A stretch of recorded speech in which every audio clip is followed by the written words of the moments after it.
फिर बात करते हैं। टॉपिक जो अपना है वो आज है परमाणु की बात कर रहा हूँ मैं। परमाणु जो टॉपिक है उसके अंदर कि परमाणु आया कहाँ से, किसने क्या इसके बारे में क्या कल्पनाएं की थी, स्टार्टिंग कैसी हुई इसकी, शुरुआत कैसे की थी इसकी। तो ये छोटी कक्षाओं से लेकर बड़ी क्लासों तक ये टॉपिक चलता है अपने। तो परमाणु जिसको अपन एटम कहते हैं, एटम के बारे में कुछ बातें हैं जो अपन पुराने टाइम से जो पढ़ते आ रहे हैं, या पुराने टाइम में इसके बारे में क्या बातें होती थी उसके बारे में बात करेंगे। तो शुरुआत करते हैं। सबसे पहले एक दार्शनिक थे जो हमारे भारत के ही थे, जिनका नाम था कनाड। महर्षि कनाड ने इसके बारे में क्या कहा, उन्होंने कहा, उस टाइम की बात है जब काफ़ी सालों पहले की बात है, उन्होंने कहा कि जब किसी पदार्थ को अगर अपन तोड़ते जाएं, जैसे मान लो उसको तोड़ा, एक पदार्थ लिया, इसको बीच में से तोड़ा, इसके दो पार्ट हो गए, फिर उसके छोटे पार्ट को लिया, फिर तोड़ा, फिर दो छोटे पार्ट हो गए, फिर दो पार्ट लिया, फिर छोटे पार्ट किया, ऐसे तोड़ते जाएं तोड़ते जाएं तोड़ते जाएं, तो लास्ट के अंदर जो अपने पास में सबसे छोटा पार्ट जो बचता है, जिसको अब और नहीं तोड़ सकते अपन, उस पार्ट को उन्होंने क्या कहा कि ये परमाणु है। जिस पार्ट को अब और ज़्यादा विभाजित, जिस भाग को अब और ज़्यादा विभाजित नहीं किया जा सकता, उसी को क्या कहेंगे अपन, परमाणु कहेंगे। तो उन्होंने क्या कहा कि पदार्थ को यदि हम छोटे छोटे टुकड़ों में तोड़ते जाएं और अंत में हमें एक ऐसा छोटा टुकड़ा प्राप्त हो जाए जिसको अब और ज़्यादा नहीं तोड़ा जा सकता, और उसी को उन्होंने क्या कहा, परमाणु। उस टाइम में नाम नहीं दिया था उन्होंने परमाणु, लेकिन उन्होंने ये कहा कि ये सबसे छोटा कण है जिसको और ज़्यादा तोड़ा नहीं जा सकता। इन्हीं के समय में एक और दार्शनिक हुए थे जिनका नाम है, एक तो है डेमोक्रिटस, एक है लियोसिपस। एक है डेमोक्रिटस, एक है लियोसिपस। ये भी दो दार्शनिक थे, इन्होंने भी यही सुझाव दिया था। बोले कि मैंने कहा कोई बड़ा पदार्थ है, इसको तोड़ दिया तो ये छोटे छोटे पदार्थ हो जाएंगे, और तोड़ दिया तो ये और छोटे हो जाएंगे, और तोड़ दिया और छोटे हो जाएंगे, इसको और तोड़ दिया और छोटे हो जाएंगे, इसको और तोड़ दिया। ऐसे इन्होंने कहा अगर इसको तोड़ते जाते हैं तो लास्ट में अपने को जो कण मिलता है, जो ऐसा तोड़ा अविभाजित, यह है अविभाज्य, मतलब और ज़्यादा तोड़ा नहीं जा सकता, इसको और ज़्यादा नहीं तोड़ सकते। इसका मतलब इसको क्या कहेंगे अपन, परमाणु। जैसे एक आया था डाल्टन, नाम याद रखना इसका, क्या नाम है, जॉन डाल्टन। परमाणु इन्होंने कहा था छोटा कण जो है वो परमाणु है, जिसको और ज़्यादा विभाजित नहीं किया जा सकता।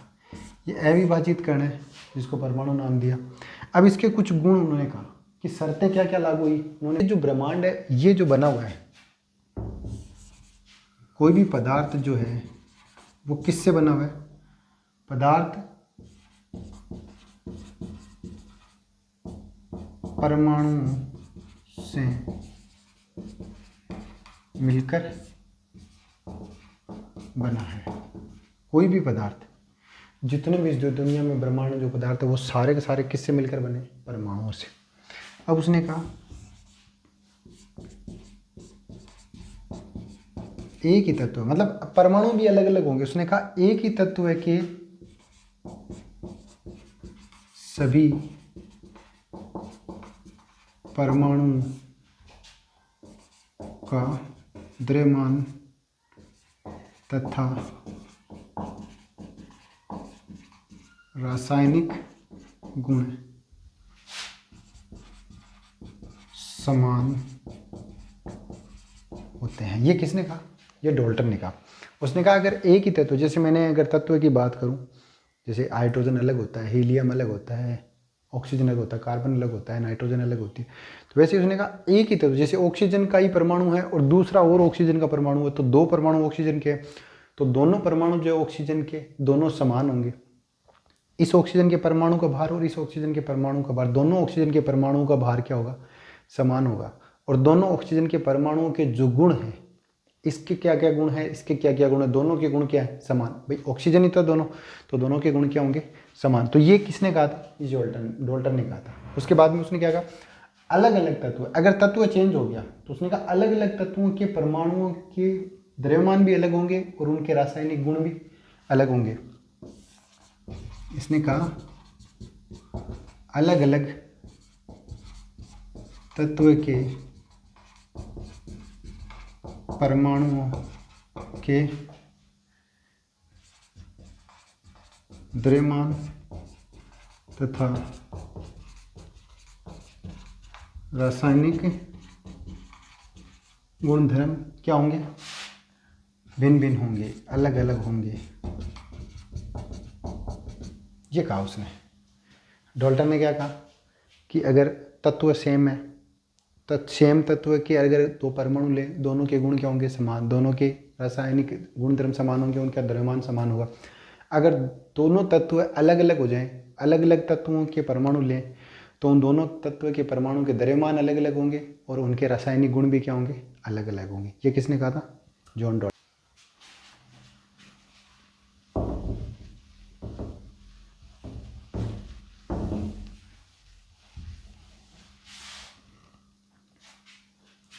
जॉन डाल्टन ही एक ऐसा वैज्ञानिक था जिसने सबसे पहले ये जो तत्व हैं इनको प्रतीकों के रूप में लिखा। तत्वों को किसके रूप में? प्रतीकों के रूप में लिखने का श्रेय किसको जाता है? डाल्टन को जाता है। तो जितने भी तत्व है उन सब को, जैसे उस टाइम में जितने ज्ञात हुए थे, डाल्टन के टाइम में इतने ज़्यादा तत्व ज्ञात नहीं हुए थे, जितने तत्व ज्ञात हुए उन सब को लिखने का जो, या उनको प्रतीकों के रूप में व्यक्त करने का जो तरीका है, वो सबसे पहले किसने दिया था? जॉन डाल्टन ने दिया। किस तरह से दिया? जैसे कार्बन को उसने कैसे लिखा? कार्बन को ऐसे लिखा उसने ऐसे लिखा कार्बन को। हाइड्रोजन को कैसे लिखा? ऐसे पॉइंट बनाया और ऐसे गोल कर दिया, ऐसे हाइड्रोजन लिखा उसने। ये कार्बन को लिखा उसने, ऐसे क्या लिखा इसने? कार्बन को। इसको क्या लिखा? ये हाइड्रोजन है। हाइड्रोजन को उसने ऐसे लिखा था, ये हाइड्रोजन है। मतलब उसने कहा संकेतों के रूप में बताएं अपन इसको, छोटे रूप में बताएं। इसी तरह से इसने ऑक्सीजन को तो डायरेक्ट क्या लिखा था? वो ही लिखा था। ऑक्सीजन को क्या लिखा इसने? वो लिखा। इसी तरह से उसने सिल्वर को एस लिखा। सिल्वर को क्या लिखा उसने? ये सिल्वर है। देखो सिल्वर का नहीं है एस, सल्फर का होता है एस। अपन पढ़ते हैं, अपने को पता है एस किसको लिखते हैं अपन? सल्फर को। लेकिन सिल्वर को उसने इस तरह से दर्शाया, ऐसे था। डाल्टन के बाद में एक IUPAC संस्था है, ये नामकरण ये करती है। नामकरण कोई करता है, जैसे तत्वों का जो नाम लिखते हैं, तत्वों का नामकरण कौन करता है? IUPAC करती है। करता है। IUPAC क्या है? IUPAC जो है इसके बारे में बताता हूँ। IUPAC है इंटरनेशनल यूनियन। ये एक संस्था है जो जितने भी तत्व है, नए तत्व भी खोजे जाते हैं, अभी भी जितने, मान लो अभी भी खोज जारी है, कोई नया तत्व खोजा जाएगा, उसका नामकरण ये करता है। International union of pure and applied chemistry, इसका पूरा नाम है। IUPAC का पूरा नाम क्या है? International union of pure and applied chemistry. हाँ, तो IUPAC क्या है? IUPAC जो है एक संस्था है। IUPAC क्या है? एक संस्था है। क्या करती है? तत्वों का नामकरण करती है। नामकरण मतलब तत्वों का नाम, और क्या देती है? प्रतीक, और उनकी मात्रात्मक इकाइयाँ बोल सकते हैं अपन, मात्राएं जो बताती है वो यही बताती है। तो IUPAC क्या काम करती है? तत्वों का नामकरण करती है, उनके प्रतीकों के बारे में बताती है। जैसे मान लो हाइड्रोजन का प्रतीक है, हाइड्रोजन का प्रतीक, उसकी बात करूँ मैं तो हाइड्रोजन का प्रतीक किसे दिया गया? H से। हाइड्रोजन के नाम में H सबसे पहले आता है, तो इसका मतलब उसने H नाम दे दिया। इसी तरह से कई ऐसे शब्द हैं जिनके लिए दो शब्द भी काम में लिए, जैसे हीलियम। हीलियम के अंदर केवल H नहीं, HE। तो पहला अक्षर बड़ा लिखना है, दूसरा अक्षर छोटा। अगर दो शब्दों को लिया गया, IUPAC ने अगर दो अक्षर लिए हैं, तो पहला अक्षर बड़ा लिया और दूसरा अक्षर क्या लिया? छोटा है। इसी तरह से मान लो क्लोरीन के लिए IUPAC ने कहा C, और ये क्या लिया? L, chlorine. सोडियम नाम तो दिया IUPAC ने इसको सोडियम, लेकिन इसका प्रतीक दिया उसने Na। अब अपन बात करते हैं कि यार Na कहाँ से दे दिया? सोडियम में तो स आता है, तो स से S देना चाहिए था, लेकिन उसने दिया Na क्यों दिया? क्योंकि सोडियम का जो नाम है वो ग्रीक भाषा में जो है, ग्रीक या अपन कह सकते हैं लेटिन भाषा में नाम था नेट्रियम। इसका नाम क्या था? सोडियम का नाम क्या था? नेट्रियम नाम था। उस भाषा में नेट्रियम बोलते थे। तो इस नेट्रियम से क्या ले लिया उन्होंने? Na। तो IUPAC जो है एक संस्था, उन्होंने क्या लिया? सोडियम के लिए क्या प्रतीक काम में ले लिया? Na। इसी तरह से मैं बात करूं आयरन। आयरन का मतलब क्या होता है भाई? लोहा। अब लोहा के लिए अपन सोचते हैं कि आई नाम देना चाहिए था, लेकिन ऐसा नहीं हुआ, आई नाम नहीं दिया। IUPAC ने नाम दिया, वो क्या नाम दिया? Fe। Fe का मतलब फेरम। और ये फेरम जो नाम है लोहे का, वो कौन सी भाषा में है? ग्रीक में, या मैं कह सकता हूँ लैटिन में। ग्रीक या लैटिन भाषा में जो नाम है लोहे का वो है फेरम, वहीं से नाम दिया इसका। इसी तरह से पोटेशियम, एक नाम आता है पोटेशियम। पोटेशियम, पोटेशियम को अपन किससे दर्शाते हैं? के से। पोटेशियम का प्रतीक क्या है? के। लेकिन पोटेशियम का जो के प्रतीक है वो इससे तो मैच ही नहीं खा रहा। तो इसका मतलब पोटेशियम का के नाम कहीं और से दिया गया, तो वो दिया गया है केलियम से। क्योंकि केलियम जो है, पोटेशियम का केलियम नाम जो है वो कौन सी भाषा में? ग्रीक या लैटिन भाषा में इसका नाम क्या है? केलियम है, इसलिए उसको केलियम नाम दिया। तो ये हुई IUPAC की बात।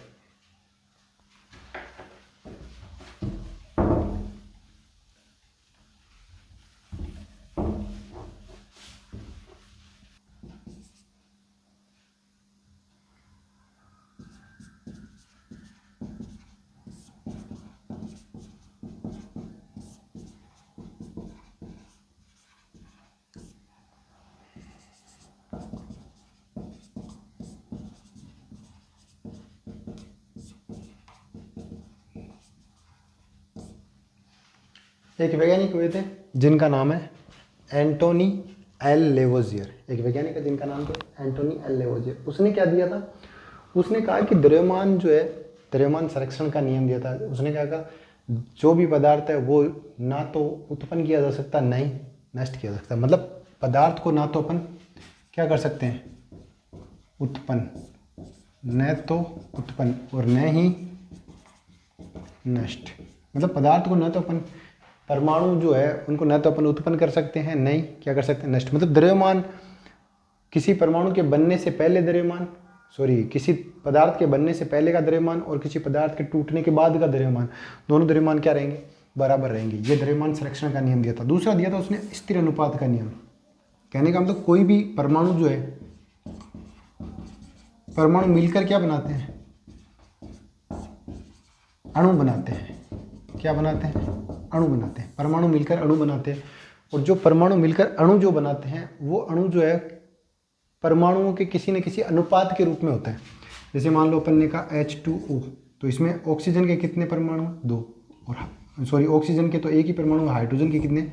तो 2 अनुपात है। तो मतलब स्थिर अनुपात, ये अनुपात हमेशा स्थिर रहता है। अगर इस अणु की बात की जाएगी तो इस अणु के अंदर हमेशा ऑक्सीजन और हाइड्रोजन के जो अनुपात है वो क्या रहेगा? स्थिर। स्थिर अनुपात का नियम दिया था। तो मतलब परमाणु जो है, भिन्न भिन्न अलग अलग तत्व के परमाणु आपस में जब क्रिया करते हैं तो एक निश्चित अनुपात के अंदर क्रिया करते हैं, जो हमेशा क्या रहता है? एक निश्चित रहता है। जैसे मैं बात करूं कार्बन मोनोऑक्साइड की CO, तो कार्बन का एक परमाणु और ऑक्सीजन का भी एक परमाणु, ये दोनों आपस में क्या रहेंगे? बराबर मात्रा में रहेंगे।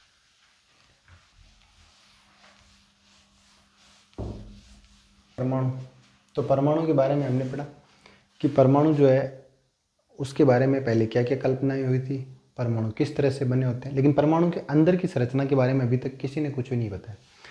परमाणु की संरचना, परमाणु की संरचना, इसके बारे में बात करते हैं। परमाणु के बारे में बताया कि परमाणु जो होते हैं वो अविभाजित होता है, जो उसके बाद में उसको ज़्यादा तोड़ा नहीं जा सकता। इसके बारे में बात की थी अपन ने। लेकिन अब बात करते हैं परमाणु की संरचना। परमाणु होता किस तरह से, दिखाई कैसे देता है? क्या हम परमाणु को आंखों से देख सकते हैं? तो परमाणु जो होता है इतना छोटा होता है, मतलब इतना छोटा जिसकी हम कल्पना नहीं कर सकते, जिसकी हम कल्पना भी नहीं कर सकते। परमाणु जो होता है वो बहुत छोटा है, इतना छोटा होता है कि जिसकी हम कल्पना नहीं कर सकते। तो परमाणु के बारे में जो है अलग अलग वैज्ञानिक आए, उन्होंने अलग अलग अपन बात करते हैं जे थॉमसन की। ये जो वैज्ञानिक है इसने सबसे पहले परमाणु की संरचना दी थी, परमाणु की संरचना, जिसे जिसे अपन बोलते हैं थॉमसन मॉडल। थॉमसन मॉडल का दूसरा नाम है प्लम पुडिंग मॉडल। ये मॉडल क्यों कहते हैं? जे थॉमसन जो था 19वीं शताब्दी के बाद में ये पता चल गया था कि भाई परमाणु जो है वो अविभाजित कण नहीं है, उसको विभाजित कर सकते हैं, मतलब उसमें कोई ना कोई कण जरूर है। परमाणु अकेला नहीं है, परमाणु के अंदर कोई और भी कण है, इसका मतलब वो अविभाजित नहीं है, उसको विभाजित किया जा सकता है। तो परमाणु के बारे में ये पता चला। उसी टाइम थॉमसन ने किसकी खोज की थी? इलेक्ट्रॉन की। परमाणु में जे थॉमसन ने जो है परमाणु के अंदर से इलेक्ट्रॉन की खोज की थी, और इसी ने बताया था कि परमाणु के अंदर इलेक्ट्रॉन भी होता है। तब इसने मॉडल दिया था कि परमाणु जो है वो एक तरबूज की तरह है। किसकी तरह है? तरबूज की तरह है, जिसके अंदर जो तरबूज के बीज होते हैं वो तो किसकी तरह है? इलेक्ट्रॉन की तरह है। ये तो सब क्या है? इलेक्ट्रॉन है। और जो बाकी भाग बच गया उसको उसने क्या कहा? धनावेशित भाग है। कौन सा भाग है ये धनावेशित भाग है। और ये जो इलेक्ट्रॉन है इसको उसने कहा ऋणावेशित। कौन सा भाग? ऋणावेशित भाग का। तरबूज के अंदर जो खाने वाला भाग है उसको तो उसने कहा धनावेशित, और जो बीज है उसको कहा उसने ऋणावेशित। अब उसने कहा धनावेशित और ऋणावेशित भाग जो है बराबर होता है, मतलब जितना धनावेश होगा उतना का उतना परमाणु में क्या होता है?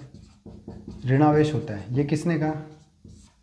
जे थॉमसन ने कहा। इसका मतलब परमाणु जो होता है वो आवेश की दृष्टि से देखा जाए तो क्या होता है? उदासीन होता है। कोई आवेश नहीं होता उसके ऊपर, ना तो पॉजिटिव होता है ना नेगेटिव, तो वो क्या होता है?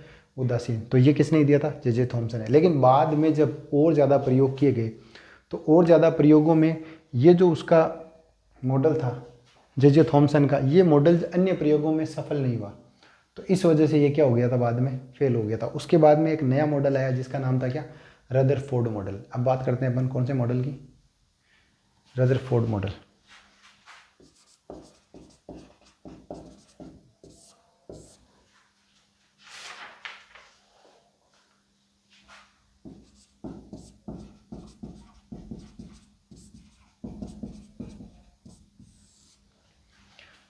रदरफोर्ड का परमाणु मॉडल। रदरफोर्ड एक वैज्ञानिक था जिसने क्या लिया था? एक सोने की पन्नी ली। सोने की पन्नी क्यों ली? सोने की पन्नी, सोने का जो परमाणु होता है, गोल्ड का जो परमाणु होता है वो थोड़ा साइज में बड़ा होता है, इसलिए था। तो बहुत सारे परमाणुओं से मिली हुई एक पन्नी ली, बहुत बारीक सी पन्नी थी, और उसने उस पन्नी से अल्फा कण लिए। अल्फा कण क्या होता है? हीलियम का नाभिक। हीलियम जो होता है, हीलियम परमाणु जो होता है, उसके इलेक्ट्रॉन बाहर निकालने के बाद में जो बचता है वो प्लस हो जाता है। देखो हीलियम का नाभिक का मतलब हो गया कि इस टाइम में जो परमाणु का मॉडल दिया था उसने किस तरीके से दिया? उसने कहा हीलियम जो है वो आवेशित हो जाए। हीलियम को उसने क्या कहा? आवेशित होने के बाद में जो भाग है उसको हीलियम का नाभिक कहते हैं। हीलियम के आवेशित होने के बाद का जो भाग है उसको उसने क्या कहा? हीलियम का नाभिक। और ये हीलियम का नाभिक जो है ये, इसका भार जो होता है वो 4 यूनिट होता है। इसका भार कितना होता है? 4 यूनिट। और 4 यूनिट इसका भार कम होता है, इस वजह से इसकी स्पीड ज़्यादा होती है। तो इसने कहा अगर मैं सोने की पन्नी ली, सोने की पन्नी पर किसकी बौछार कराई? अल्फा कणों की बौछार कराई। जैसे ही अल्फा कण उस सोने की पन्नी के ऊपर गिरे तो गिरने की वजह से क्या हुआ कि भी कुछ अल्फा कण तो सीधे निकल गए, कुछ अल्फा कण टकरा कर दूसरी दिशा में क्या हो गए? विक्षेपित हो, विस्थापित हो गए, या अपनी दिशा चेंज कर ली। और कुछ इनमें से मतलब 8 से 10 हज़ार अल्फा कणों में से कोई एक अल्फा कण ऐसे था वो सीधा गया और वापस उसी दिशा में वापस लौट आया। तो इसका मतलब ये जो अल्फा कण वापस लौट आया, इसका मतलब उसने क्या कहा कि ये जो परमाणु उसके अंदर केंद्र में कोई ऐसा भाग है जो सबसे ज़्यादा भारी है। इसने क्या कहा? परमाणु के अंदर